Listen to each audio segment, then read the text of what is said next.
Dracula sleeps in this coffin, but rises every night at sunset. Chick is right. This is awful silly stuff.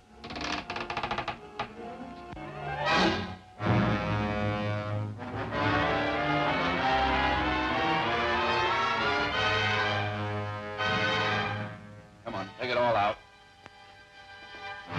No! Look out, Chick!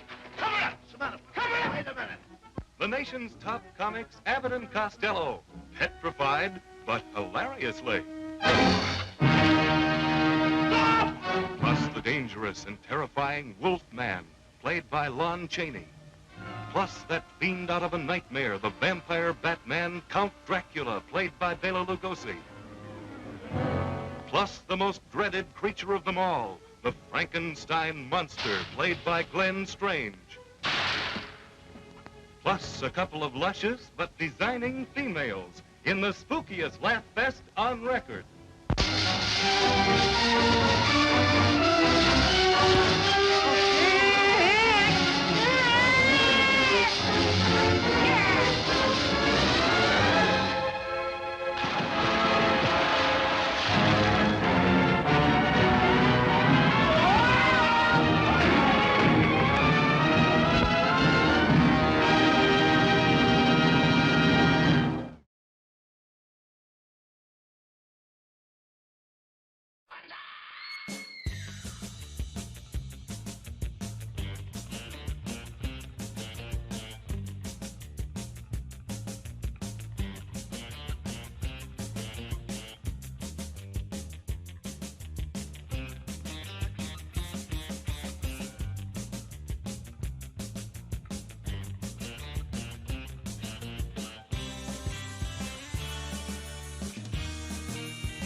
Good evening, goblins and ghouls, and welcome to the Wednesday night Scream Stream minisodes. I'm your host, Spakenstein, joined as always by my very good friend, Mr. Evan Sink. How are we doing tonight, We're here. Evan? We're here, and we're back. We're back. After a restful weekend, we are back, and we're raring to go.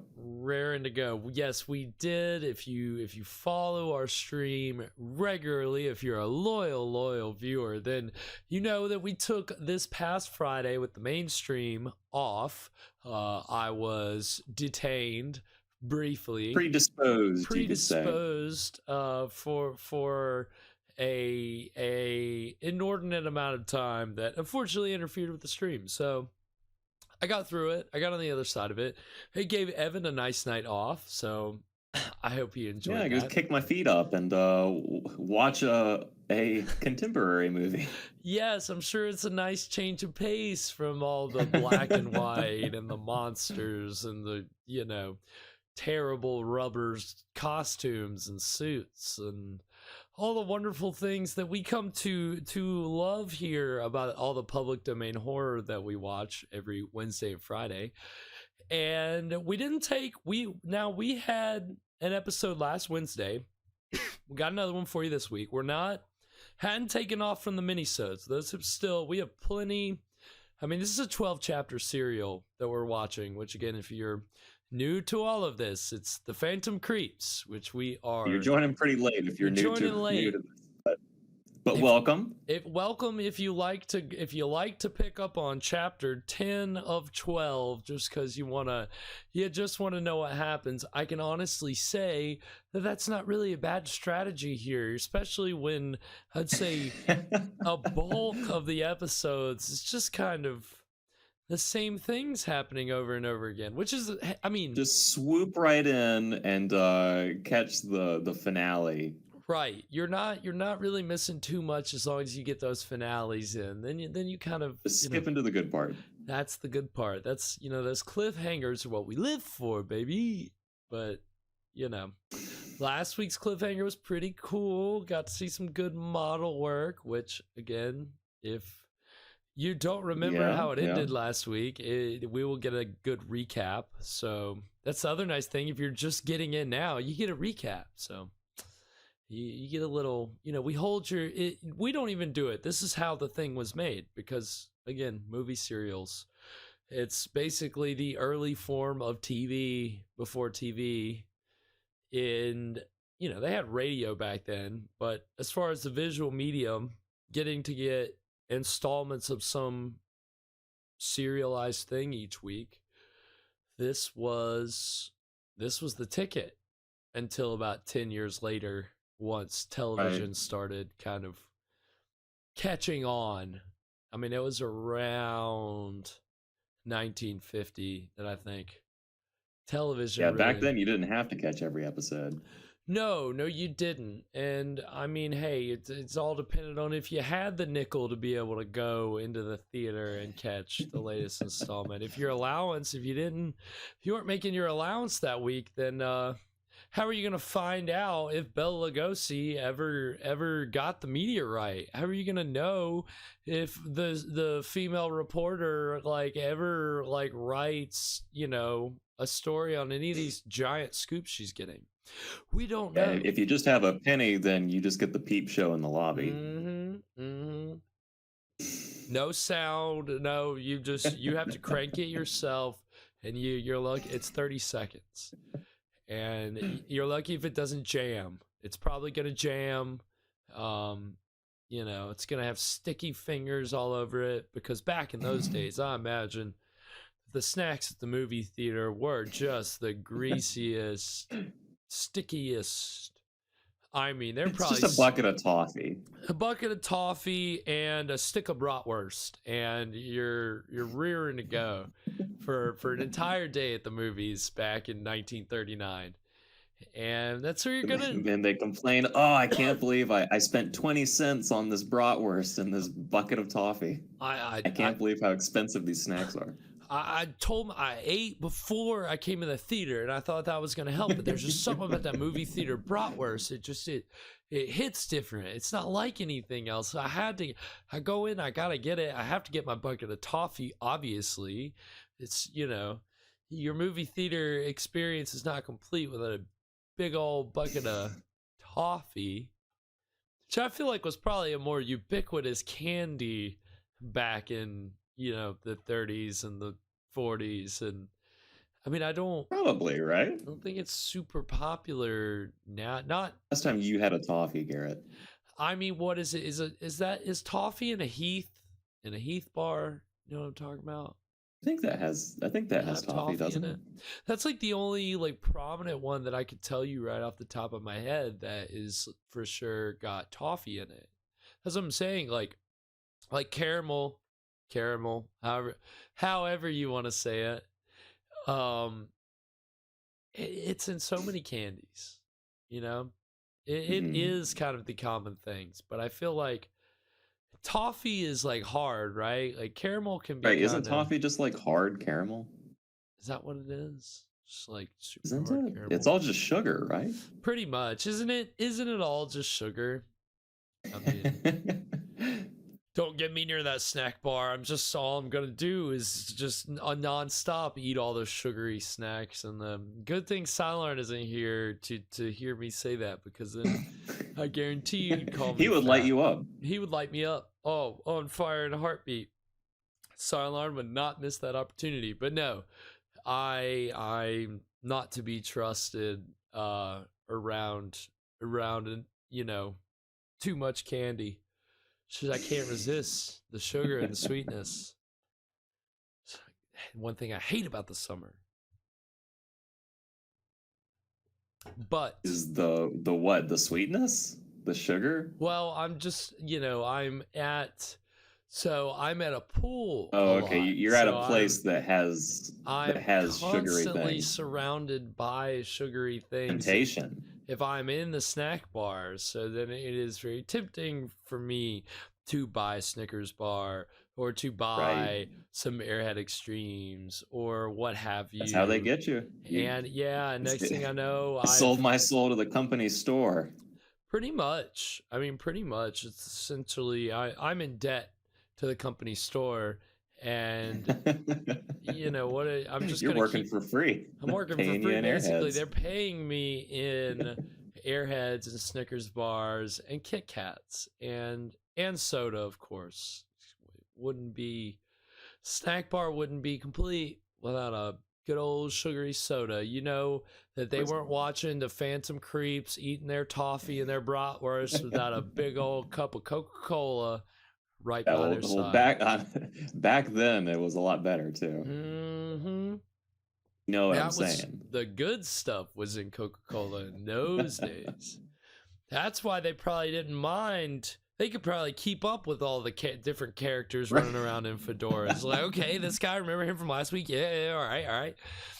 We can't do it. We've tried. It's, you basically can get an understanding. Oh, okay, this person is with this organization. That person is with that organization. But it is. I'm having a heck of a time. Thank God Lugosi's easy to follow. Except right, yeah. When he's invisible. We have one important character who's very easy to follow. Very easy to follow, even though, he changes his appearance just by like shaving his beard, and then everybody, where did he go? I don't know. Who is this new man? doctor? His name isn't Zorka. Who, it's Gork. I think his name's Rudy. We don't know what his name is. We don't know what his name is. Yeah, so that is the nice thing, is you can keep up with Lugosi, except when he's invisible. And of course, tonight's episode is titled Phantom Footprints. So I can only imagine that it's going to revolve around Lugosi being invisible, i.e., we may not see that much of Lugosi tonight, but who knows? I could be totally wrong on that. The title is not usually indicative of what's in the actual episode. It usually is the cliffhanger. That's what the title is. Right. It's not. So the title. So, yeah, maybe we should look at last week's title to see what most of the action of this week's episode is going to be. Right. That's a good point. Well, what was it called? It was that Speeding Doom? The Speeding Doom. Speeding Doom, and that was a pretty good little cliffhanger there. Yeah. Wild. The model men were at work, so we'll see. I'm sure that our hero is just fine, as he tends to be. Right, and I'm sure we'll get to see it again in the recap. Luckily, we will. And again, it was wild. It was really cool. And most of the cliffhangers are, except for the one that was just stock footage abruptly ending. And that was a little bit of a bridge gap there. I was editing that episode to put on YouTube, and I watched that ending again, and it was still mind-blowing to me watching it afterwards. Like, wow. As good as some of these cliffhangers have been, how could you have one that was... I mean, I guess when you've got 12 episodes, there's going to be something that's the bottom of the barrel, right? Yeah, one of these has to be the worst episode, I guess. So yeah, so might as well just one of these. Let's just not even try. Yeah. So right now, it's definitely Trapped in the Flames. I think that was that one. So that's the contender for worst episode right now. So we'll see. Again, it seems like after about 6 episodes, easy to run out of steam. Luckily you have Lugosi carrying the show, trying to inject a little bit of flair into the proceedings, as he, inherently does always. But, of course, again, when you have 12 episodes, there's only so much Lugosi can do. And so we'll see. We'll certainly see. And I mean, last week's episode, certainly exciting. We're getting here into the I guess third act question mark. Yeah, pretty much tonight. Of the way in. Right. We've got about an hour left, basically, and so the last 3 episodes after tonight, it'll only be 2 more episodes. And originally, if we hadn't had a little hiatus of the mainstream last week, we would have shown 11 and 12 together. We would have doubled them up. But I figured since we had, we could still do a mini-sode last week, as we'll still do it because we can, we can add on another episode. I don't have to do 11 and 12 together. Yeah, we'll savor it. We'll take our time. Enjoy this last bit. Let's see where the story goes from here. Let's see if we can get outside of like the same triangular area that we've been in the past 2.5 hours of this serial. And maybe they're saving just a huge part of their budget for the last episode, and it's just going to blow us out of the water. We can only hope that the robot's going to get out of the lab, that, Lugosi's going to have a whole army of robots, or, at least the shitty assistant, maybe he'll get killed. That is the only hope that I see as far as... what has just been egregiously frustrating for me throughout these episodes is how incompetent Lugosi's assistant has continued to be, and yet Lugosi just brings him back into the fold every time. So hopefully we're gonna get a showdown. I want a showdown. I want to see it. I want to see blood. Big climactic showdown. Yeah. Everybody finally catches up to everybody. I think we're getting there. I think the forces are going to collide in these last couple episodes in a very satisfying way. But again, I haven't seen these last couple episodes, so I don't know what's going to happen. And that's the fun part. So, Evan, anything before we get into this episode? Any ideas of I don't even know if we kept track of the meteor. Is that the thing that is everybody still chasing this meteor? Like, do we think I believe so. I'll need the recap. I guess the recap will tell us. And right. It was on a boat at some point. Can you grace us with your wonderful fast reading skills? I can try. Crawl. I can try if you want me to. I don't know if some of them have gotten shorter, but last week it seemed like that was an easier one to read than some of them have been. So we'll see tonight. Hopefully tonight's crawl presents Evan with a challenge. Yeah, that's what I need from the stream. I need it to be really difficult. You must say the crawl before it goes away, or you will die. Or this stream will explode. Yep. Yeah, Evan's feed will explode. And not in a good way. Not in the way we want. No. The explosives have been rigged up. There's literally nothing we can do. Can't undo it. Can't turn it back. If Evan fails, then there will be an actual explosion. So I know Evan's ready. I know he's on fire tonight. He's excited.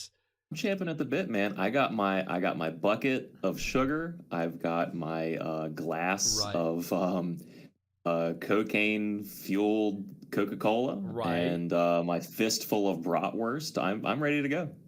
Rearing to go. Hell yeah. All right. Well, then I think without further ado, we're going to go ahead and get into Chapter 10 of the Phantom Creeps, entitled Footsteps, Footprints. What was it? Footprints. All right. Well, here we go. Forward, Chapter 10. Dr. Zorka, mad scientist, has discovered a meteorite fragment which he is determined shall make him master of the world. Foreign spy ring, for the second time, succeed in getting the meteorite away from Zorka. Captain Bob West, intelligence officer, flies over the ship in which the spies attempt to take it out of the country and drops a message threatening instant destruction unless it is surrendered. Under pretense of surrendering it, the spies tricked Jed Daly, Bob's aide, and Gene Drew, newspaper reporter, into desperate danger. Nice. He did it. Success. Yeah. Not too bad at all. Kudos. Oh, wait, are we, this is post-wreck. We're not going to get to see the wreck again. Yeah, they're in the water.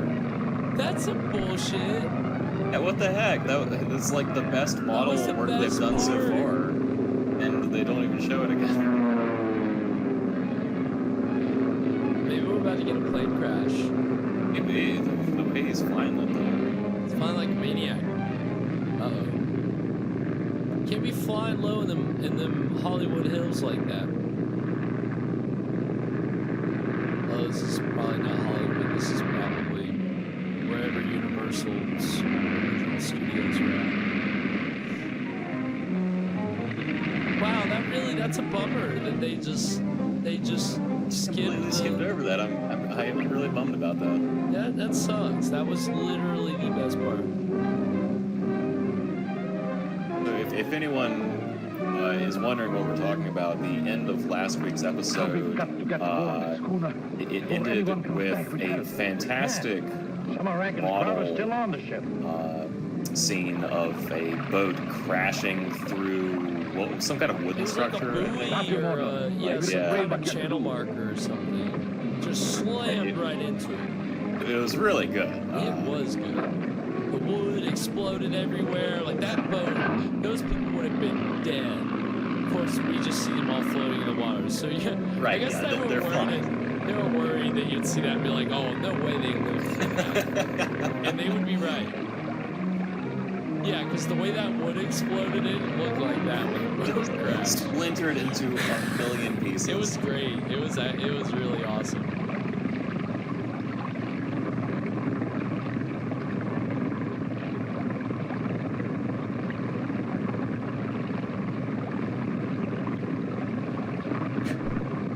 Really struggling there. Yeah, they're not doing a whole lot. Not really doing a whole lot at all. They're having a hard time. So, should we get in, or? No, I think we should just keep treading here a little bit longer. We've got to get that box ashore before Captain West gets the Coast Guard after us. I'll lower a boat. Okay, so I guess these guys. Meteorite. They must have it, yeah. I guess Lugosi didn't take it back yet. It's Monk, Zorka's assistant. What's he want?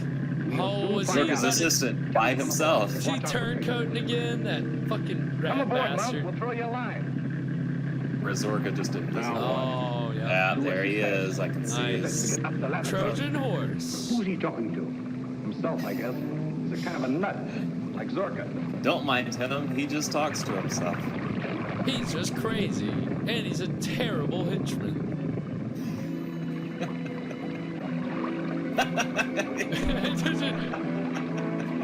That was great. So much effort. Look. Oh shit. Look at what? A shadow. Well, what of it? Well, there was no one there to make it. You're drunk. Got him. Yeah, you're right. I am drunk. I love how nobody questioned. Yeah, he's What are you drunk. doing here, Monk? Well, I am drunk, but Can't we I make a swear deal? I saw something. Dr. Zorka. Never mind Dr. Zorka now. How'd you know about this ship? How'd you know that we were here? I didn't. But I knew the meteorite was here. This little instrument will guide me to wherever it's hidden.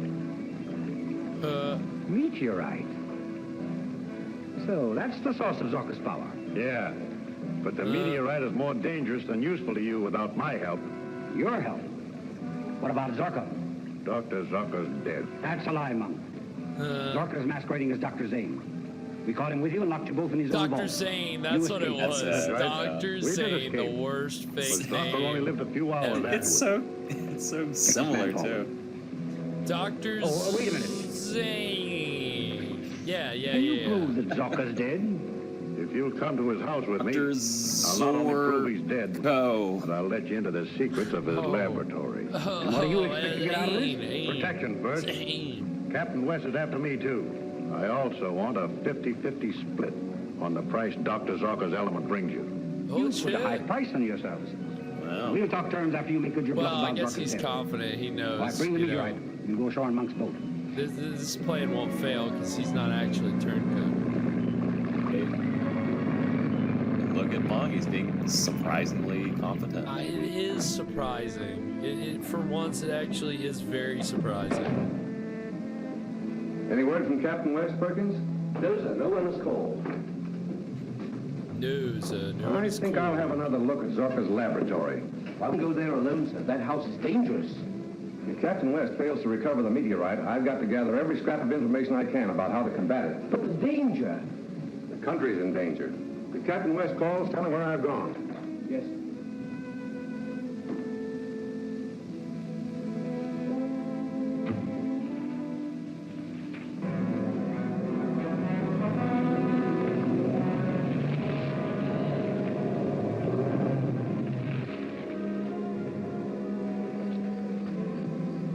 Where's Brown and the others? They'll be here any minute now. What's the idea of bringing a mob here? I'm not taking any chances, Monk. The mob. First sign of trickery, Brown and the boys will know what to do. I'm not a fool. I need your organization as much as you need me. The guards are gone. They're with West at the harbor. Taking the box inside? Yes, since we can't use the ship, we'll take it to our mountain hideout about the night train Yeah, from there he Denver. is. Lead the way. He is. Do you think he was in the car, or was he just He like must have hanging been. onto the? Oh, he could have been side? hanging onto the running board. Oh, for sure. For sure. That's definitely what he did. Because I guess his clothes are invisible too, so it's not like he's got to worry about a draft or anything.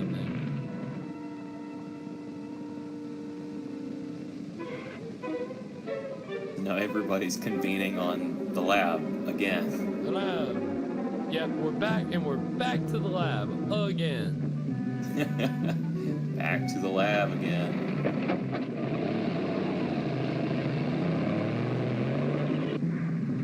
Back to the lab sounds like a terrible mad scientist sitcom from the 80s that did not last more than 6 episodes. It was canceled Right, after yeah. 6.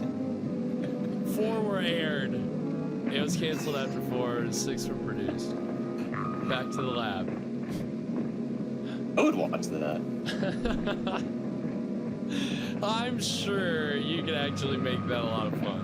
You have the mad scientist, and you have like the kind of nosy neighbor who doesn't Right, really you realize have he's to. a mad scientist. And He's like the mad scientist. Well, doesn't say. Then I sound like I'm getting into Rick and Morty territory. It's like, you know, starts using all the household equipment to start making gadgets and gizmos. right. Yeah, I was thinking, okay, how do I make this not Dexter's Lab?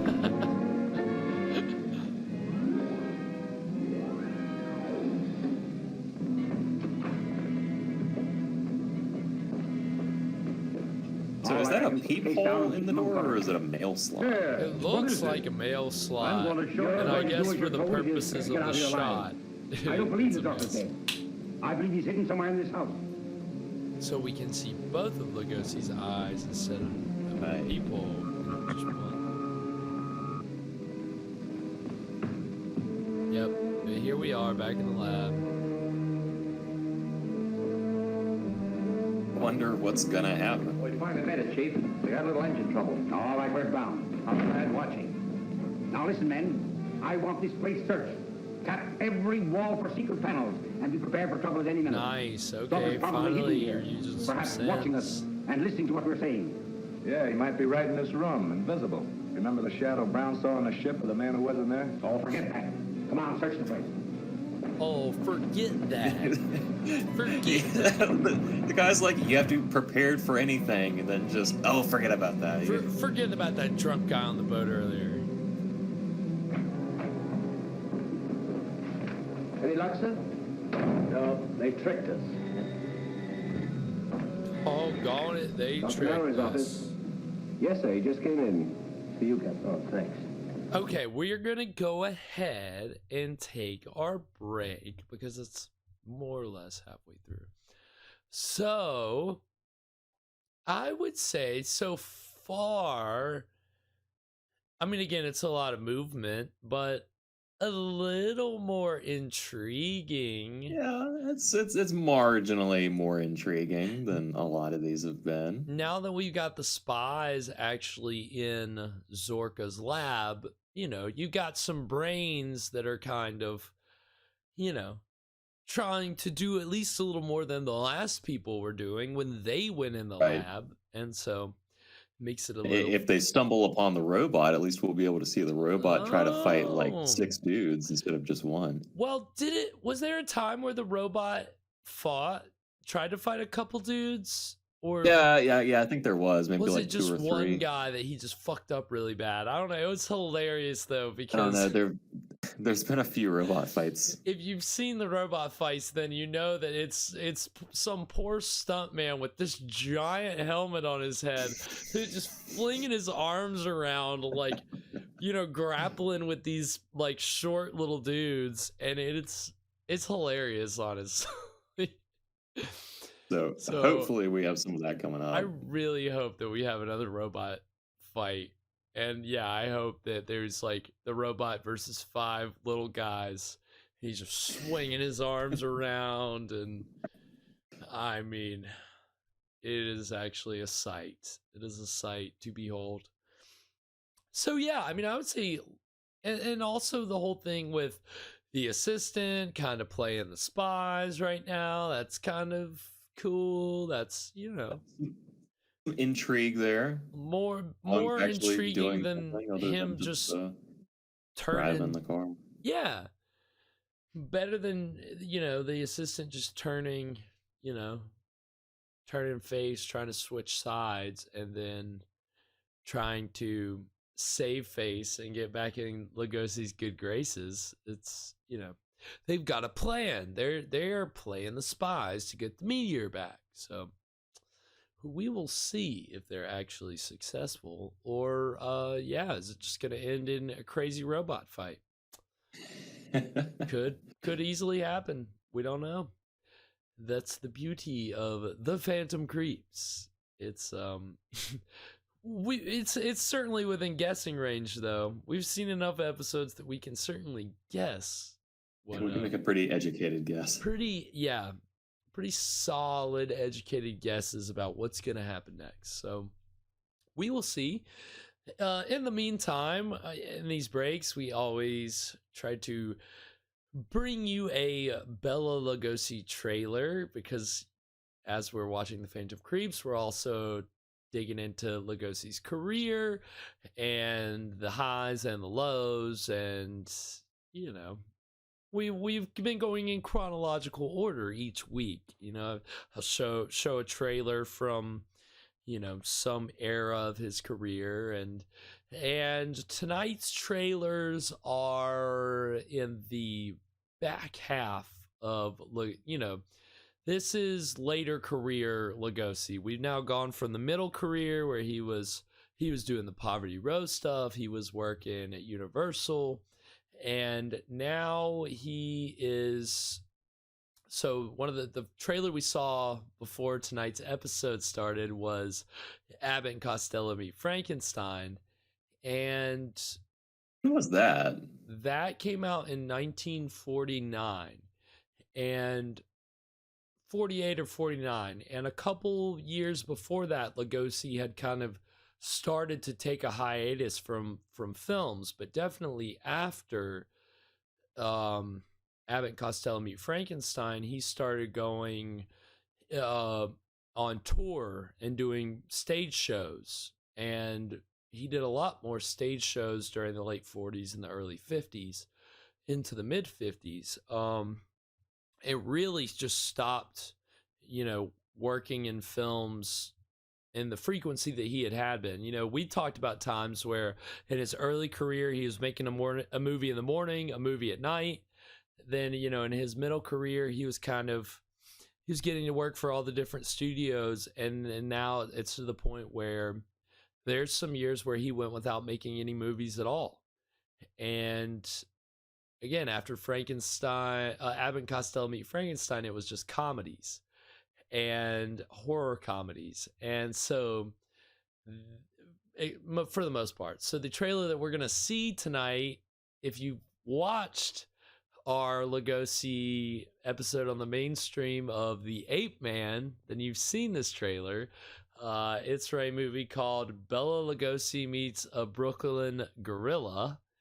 And yeah, so you're going to get to see that again if you have seen it. If not, you're in for a treat, because if you have seen Abbott and Costello Meets Frankenstein, you know, I'll rag on it on this show, but that's not to say that it's not a funny movie or that Abbott and Costello aren't funny. I mean, sure, it's dated now, but I still, you know, I find it funny.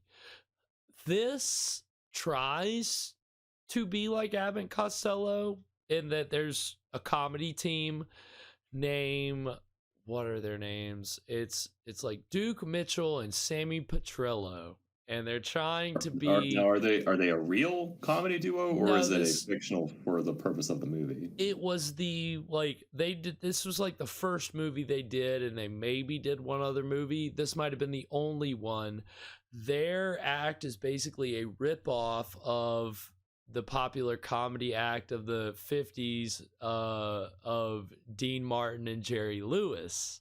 And you know, Dean Martin was like a crooner. Like Dean Martin is the, like, you know, when the moon hits her, I like a big pizza pie. You know, that's Dean Martin. And then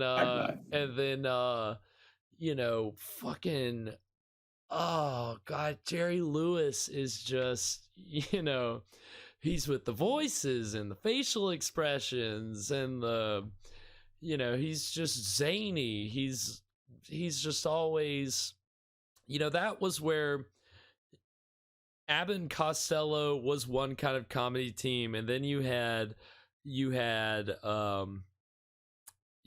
Jerry Lewis and Dean Martin, and then these guys, Sammy Petrillo and Duke Mitchell, are just a ripoff of the other guys. So much so that Jerry Lewis sued Sammy Petrillo for stealing his act.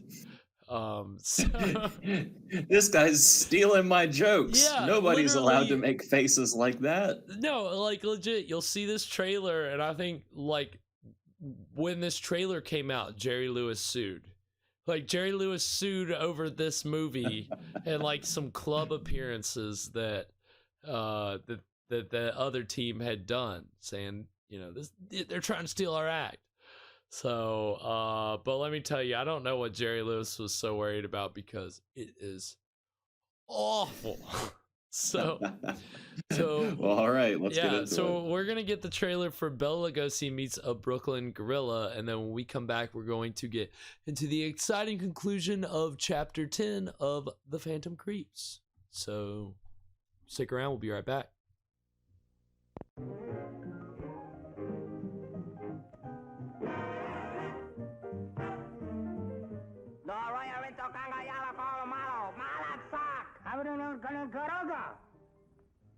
Okay, banga banga. Since when do you talk a native language? I just started today. Well, what do you say? What do you say? I don't even know what I said.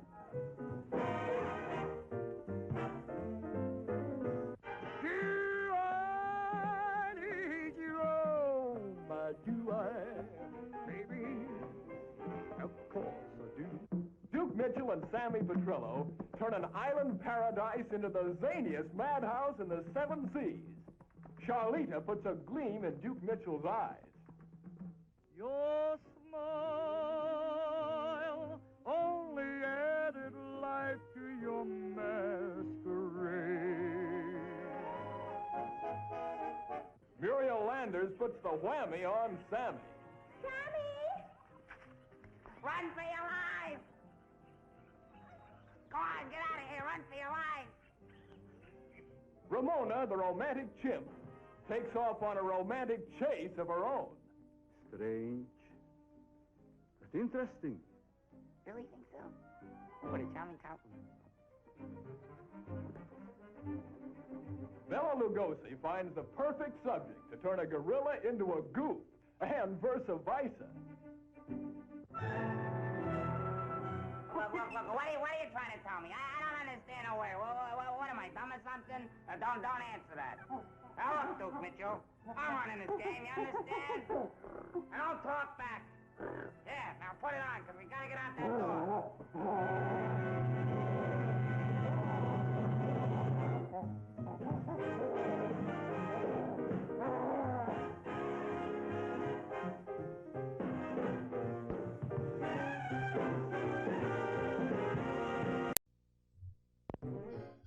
And we are back. So that was the trailer for Bela Lugosi meets the Brooklyn Gorilla. Evan. So I get why why they would sue over that. Yeah, I mean the dynamic is pretty much spot on. Pretty much the same thing. And I mean, it's even with the, you know, even the Jerry Lewis and like Jerry Lewis's shtick. And if you don't know about Jerry Lewis's shtick, you can go look it up. But it is very, to me anyway, I could be totally wrong. I'm just a horror amateur scholar. I'm not a comedy amateur scholar. I'm no humorist. But I can tell you that I don't think there were many people out there who their shtick was like Jerry Lewis's shtick.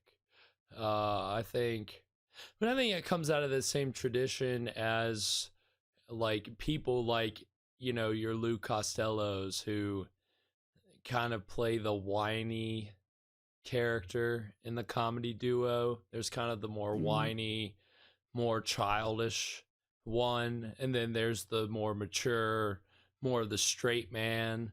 But maybe they've got their own kind of, you know, ways that they're Curly stupid in the mo. too. Yeah, exactly. Yeah. Well, and the Three Stooges dynamic is yeah. I mean, Curly is certainly the, you know, the zany one, and so Shemp too. You could say when they had their different configurations, if Curly wasn't there, it was Shemp. And, you know, Mo is always your most serious, level-headed one. Larry is a little, you know, he's up in the air. You never know. Yeah, he's kind of in his own lane there. Yeah, and every once in a while, Mo can surprise you kind of being ridiculous too, and that's, you know, that can be effective from time to time. But that's the thing, comedy duos, comedy teams, their dynamics are, you know, there's essentially some similar basic principles that I think translate across all of them, but at the same time, you could see how, again, like Evan said, you could see how it was a ripoff. It's, you know, basically the same match. You know who this Petrillo guy really reminds me of is oh heck. You got me. Jim Carrey. Jim Carrey, yes. I was named there for a sec. It's interesting that you say that, because I'm trying to think about what the Jim Carrey,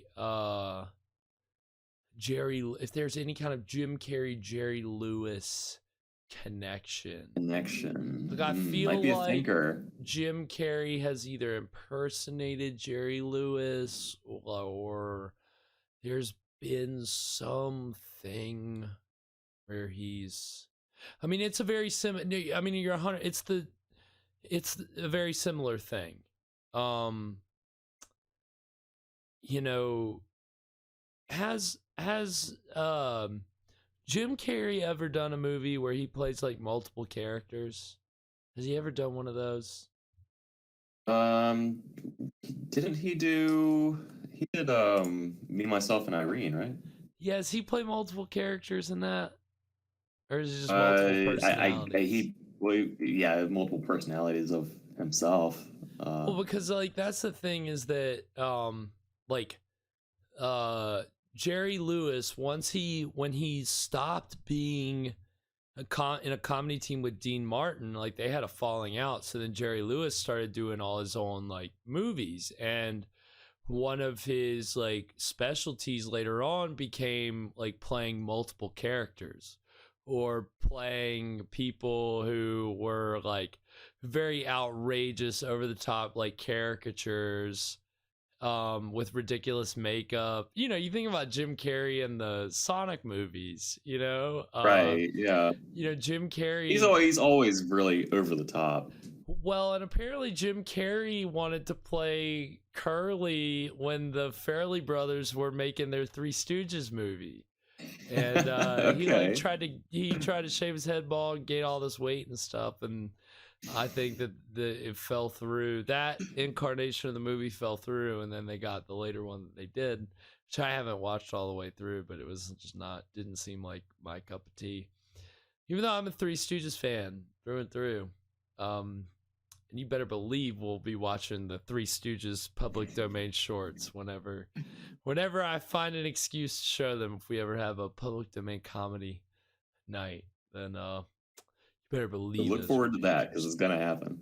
Oh, it's definitely gonna happen. You know, I'm not going to pass up an opportunity to show whatever Three Stooges I can, no matter how much some people hate it, because some people really don't like the Three Stooges, and I can't say that I blame them.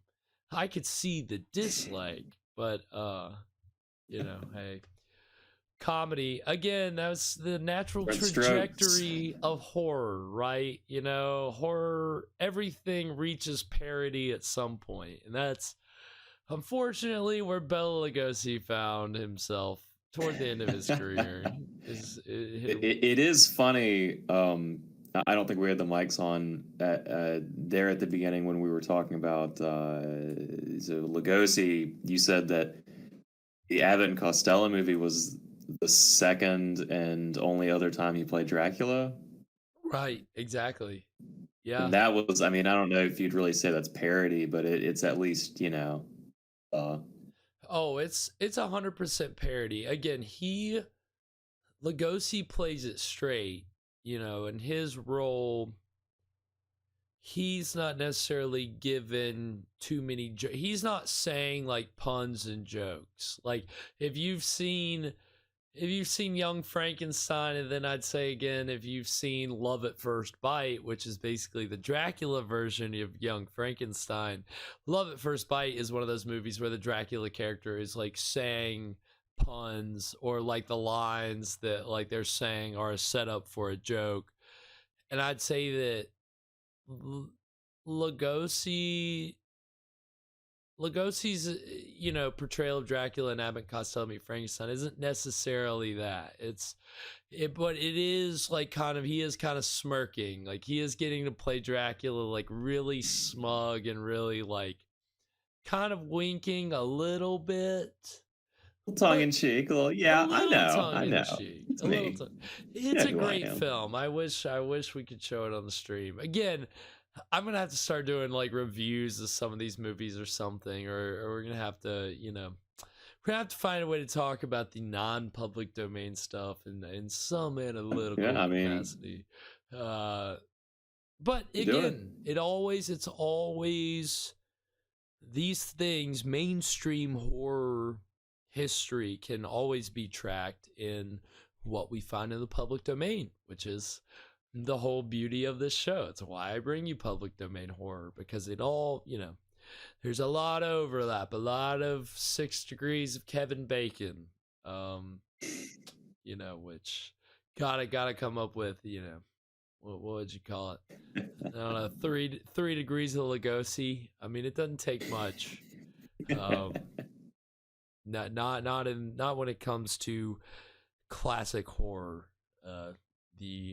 The connections are very close. So, well, I think that's enough Lugosi talk. I think that we can go ahead and get into. We can just go back to watching Lugosi. Watching the shadow that we understand is Lugosi. Right. We can't say for sure that this shadow, we can't see it. Obviously, it's just a shadow, so we don't know that it's him.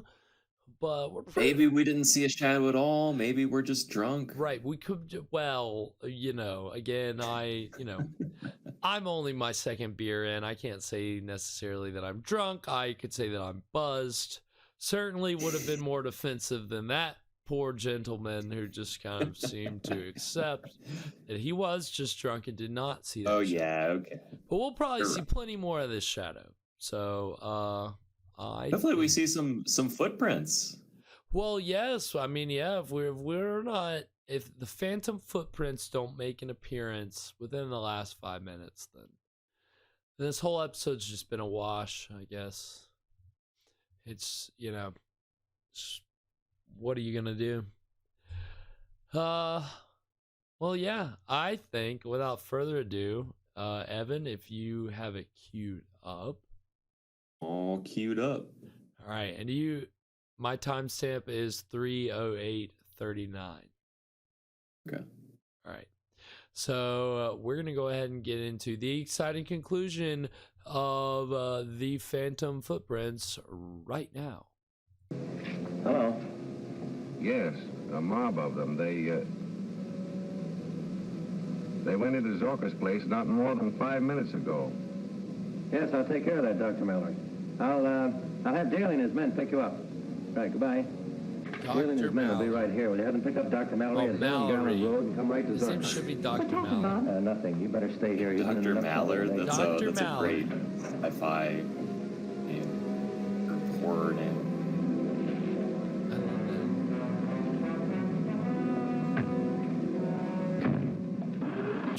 She almost tripped. Oh, yep, get on the sideboard. Oh, yeah, she did You it. can't leave me out of this spot. Anyway, this is my car. All right, but you stay out of Zorka's house.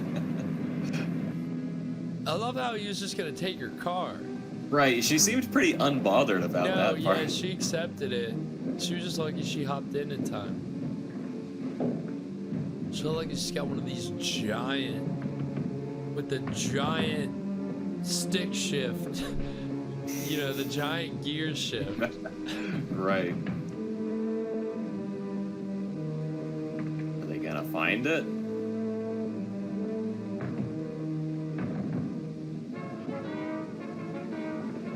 Uh-oh. Yep. Oh! Look out, Chief. Light hitting from the other side of the room. Stay where you are, Monk.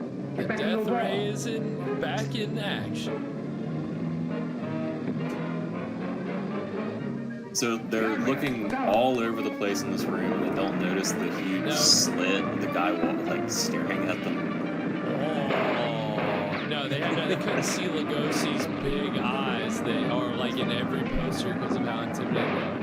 Yeah, uh-oh. Yeah, oh my god, did Monk just get shot Is Monk again? finally dead? I don't think so. No way. What, the robot just let everybody get out? He just Ow. karate chopped and everybody ducked. And Well, so much for that. So much for this an dang exciting robot fight. yeah, that was robot, you didn't do your job. You failed. You had one job, robot.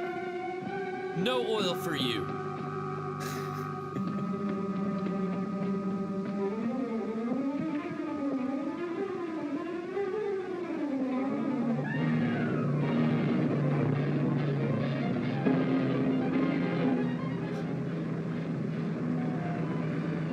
Such a quiet car ride. Look, Lima. And they've got the mystery box. The mystery box. Boat's a boat. With the mystery box, it could be anything. It could even be Could a even box. be a meteorite. It could even be a meteorite. How much would want one of those? Take the box. It's in the box. What's in the box? We know what's in the box. Oh, look at this. Uh-oh. Yeah. Here we go. Here we go. Look at this. Here we go. We're about to get some great model train action up in here. Have we had a model train already? I was just thinking it was supposed to be like episode 2 or something. Yeah, it was it's early. really It was early.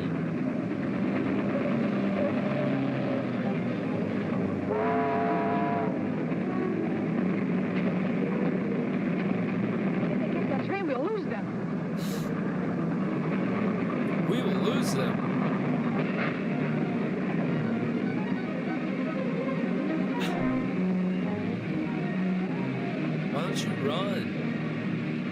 Oh, those are the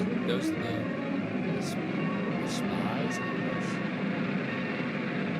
Yeah, those are the spies.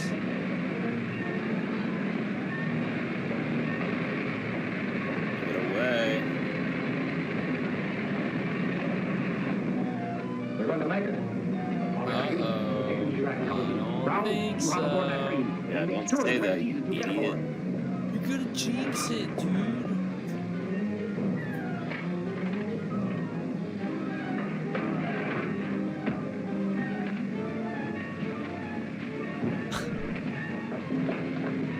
There you go, come on. Hurry, hurry, hurry. Quick, buy a ticket. Hang on a second, buddy. You gotta buy a ticket for you and the lady.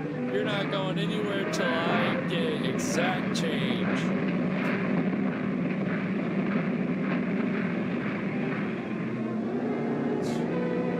Okay, so it's a change of pace, I guess. They're on a train now. Ghost is gonna beat the train.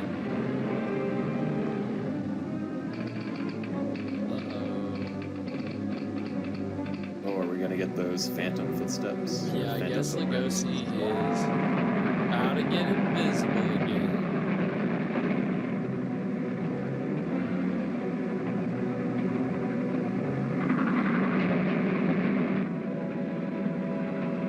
If he really wants this box back, why did he leave the death ray at the lab? Yeah, you would think that the death ray would be the most useful weapon in his arsenal. He could have death rayed everybody in the room. This would have been a much shorter series. Yeah, and instead he uses the shitty robot, which... It's just a man of style. Hey, why isn't he invisible no one's right allowed now? in this tower. He's a mad scientist. He can't do it the easy way. It is necessary to stop the train on this siding. That's impossible. The train can't be stopped. Very well. Then I must throw the switch myself. What move? Hey, he's not invisible. We're actually getting to see him. Don't throw that switch. Do it's some the derail. fun stuff. You show me the right one, my friend. And be quick about it. All right. I'll throw it. Be quick about it. Oh. Grapple. Talk up. Where are the two with the suitcase? Are they up front? Well, if they are, you won't find them. Because you're not going any further. He like fell back on his own. What was that?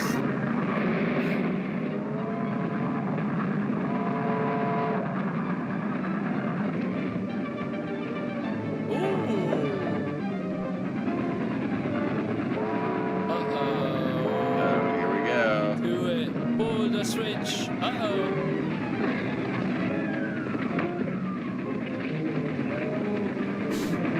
Lugosi or stunt double? Let's see. It's all about here. Stunt double. Yeah, for sure stunt double. Definitely. Did the train pass safely through? Stunt double.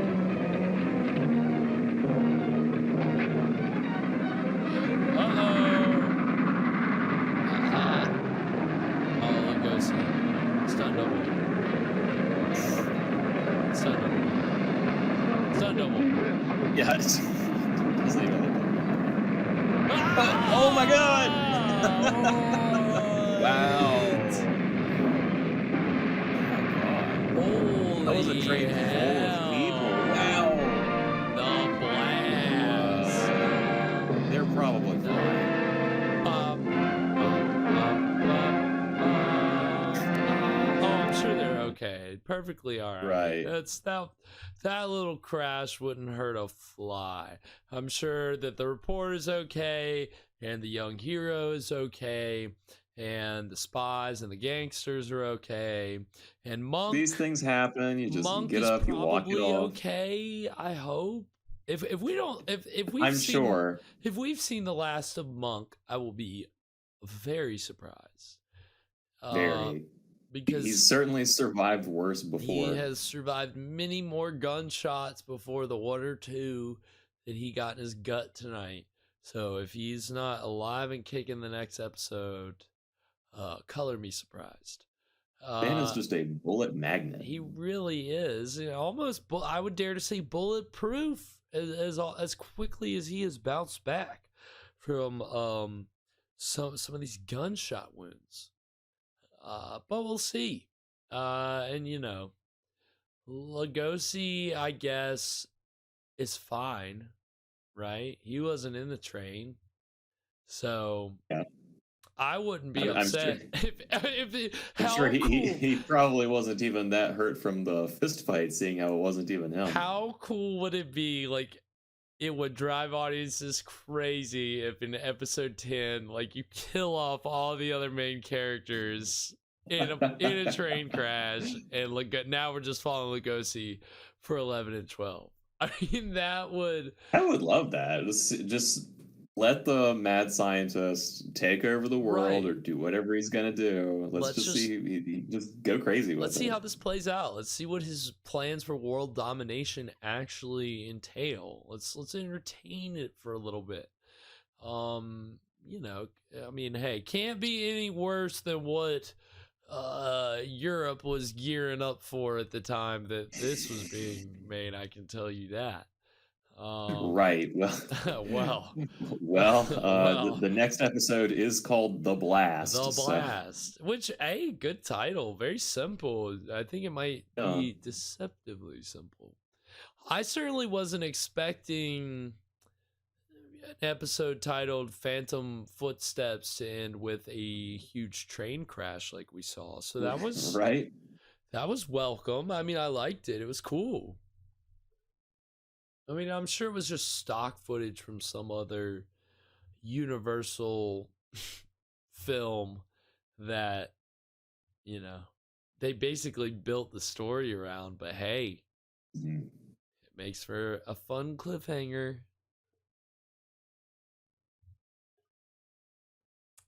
But right on. Yes, I enjoyed it.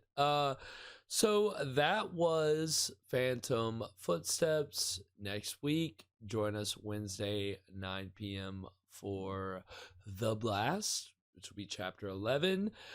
We will be back on schedule this Friday for the main Scream stream, where we're going to be watching a little movie called Revolt of the Zombies, which is a pseudo sequel to White Zombie, which was our season 1 finale film. This will be our 8th film for season 2. We're gonna have 2 more this season, and then we'll see. We may not even take a break. We may just roll right into season 3, because we're kind of playing our breaks right now with the end of season 2. So hopefully you guys don't mind too much. But we're finally gonna be getting to Revolt of the Zombies this week. Should be fun. Anything with enjoy White Zombie. I thought that was a pretty good movie.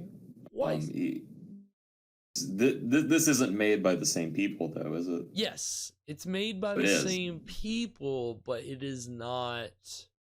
Lugosi's not in it, so that's right. Well, they did kill him at the end of the movie, right? Right. I guess it's kind of a misnomer for me to say that he's not in it, because I guess in a way from the reviews that I've read, because I haven't seen this movie either, he's apparently in it in a way quite frequently. But interesting. So we'll see. We'll get to see his very cryptic. Yeah, don't go look it up on Wikipedia or IMDb. You'll spoil it for yourself. But I mean, it's not really anything to write home about, but it's interesting. That's kind of your tenuous connection to everything from White Zombie, besides it being the same filmmakers. It's kind of a different interpretation of the zombie mythos, and again, we'll be talking about zombie movies pre Night of the Living Dead. That's kind of,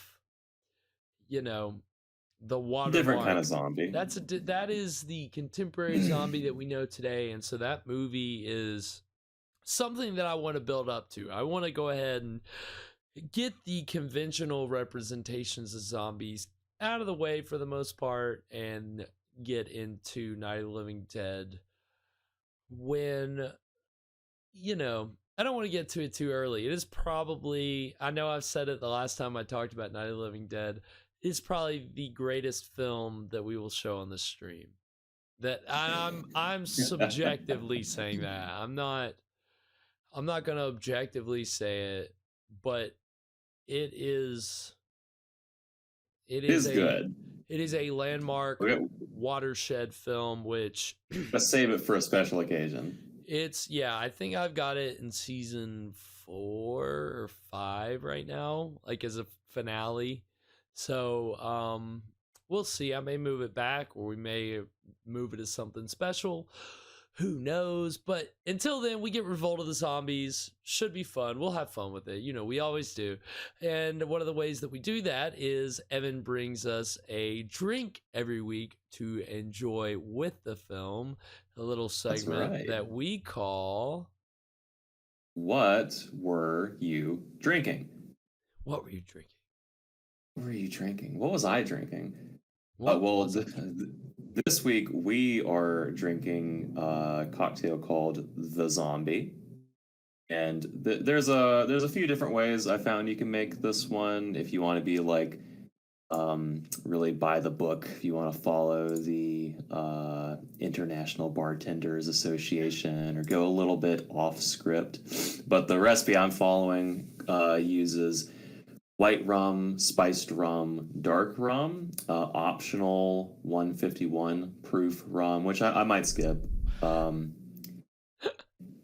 And also some lime juice, some lemon juice, some pineapple juice, and some passion fruit syrup, some bitters and grenadine, and a sprig of fresh mint. So a lot of ingredients in this one, but... sounds pretty good. It's an intricate cocktail for sure. Right. Sounds very intricate. But I mean, and a lot of different kinds of rum. Who even knew there were that many kinds? Like every kind of rum and every kind of fruit juice. Yeah, I mean and what, passion fruit? Was that it? We haven't had any. I've got to go find that. We'll see if I can find something. We'll see. We'll try to get it close, but I mean, either way, it sounds really delicious. It sounds like it's certainly going to turn me into a zombie. I'm sure it'll be a strong. We're gonna say that we're gonna try to keep it to 1, but if it's really good, which it sounds like it's gonna be one of those that it's really strong, but it's gonna end up being really good. Especially with the mint. Like, I like the idea. Yeah. Like, we got to keep that mint chilled before we put it in the drinks, you know? Right. Cool. Nice cool garnish. Hey, man, yeah, you could, you know, with some of these recipes are very intricate. I'll never forget the one that we did where you had to have, what was it? It was something about ice for taste. And we didn't put in ice, and it didn't taste as good. And we were like, "Oh, this is what they mean." We were giving them shit for that, and we quickly discovered they were right that they all were along. 100% right. Ice did make a difference for taste. So, so we're gonna be drinking the zombie. I will put the recipe up on our Instagram page, which is @ScreamStreamShow on Instagram. I have not had the time to make the post yet, but I will be able to do that tomorrow. So check that out. If you want to catch up on past episodes of Phantom Creeps or check out any of the mainstream episodes, you can do that on our YouTube page, which is linked here on Twitch. We got a Twitter account, which I haven't done anything on in a minute. So I mean, hey, we got a cool Dolly generation or two. You know, as I get more active with it, it'll be a good place. Next time you get the itch to play with Dolly again. Right. That'll be the first place for my obscure horror movie dolly generation. So it's something special. If anyone at home wants to send us some of their AI generated images, you can at us, I think. Is that how Twitter works? Yes, I don't know. Yes, you can at Screamstream Show if you've got any cool horror movie related, public domain related, weird, obscure dolly generations. We're here for them. We love them. We have a lot of fun with it. So, yeah, you can add us at Screamstream Show. We also have a Gmail, screamstreamshow@gmail.com. We got it all, man. We're all decked out. So check out the socials. Catch us next Wednesday. Catch us this Friday. Evan, anything before we sign off? I think my bucket of toffee is empty, so I think that's all, you ran folks. out? All right. Well, bucket of toffee's empty, so that calls it. So until Friday, sweet screams, everybody. Please.